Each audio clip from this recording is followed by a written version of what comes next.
పుష్పపూజాం సమర్పయామి. అథ ధూపం పైన అగరబత్తులు వెలిగిస్తారండి. అందరూ చూసుకోండి. కింద కూర్చున్న వాళ్ళ దగ్గర మీ దగ్గర ధూపగ్రహణ దేవేశ గణాధిపనమోస్తుతే. వనస్పత్యత్వవేదికేన నానాగంధే సంవిధాః ఆగ్రే సర్వదేవారాధన సమర్పయామి. పరిమళ ధూపం ఆగ్రాపయామి.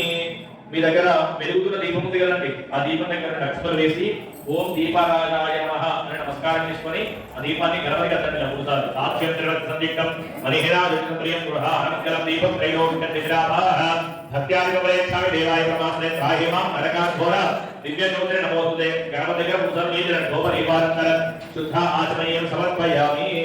మీ అందరూ గరిటపల్లి ఇచ్చారు కదండి, ఒక గరిటపల్లి తీసుకొని కొంచెం తొక్క తీసా గణపతి దగ్గర పెట్టండి. గణపతి దగ్గర పెట్టాక తమలపాకు తీసుకొని అట్టిపట్టు పైన 3 సార్లు నెయ్యి చల్లి 5 సార్లు స్వామివారికి నైవేద్యం చెల్లించండి. అట్టిపల్ల పైన 3 సార్లు నెయ్యి చల్లి 5 సార్లు స్వామికి నైవేద్యం చెల్లించండి. ఓం భూర్భువః స్వాహా తత్సవితుర్వరేణ్యం భర్గో దేవస్య ధీమహి ధియో యో నః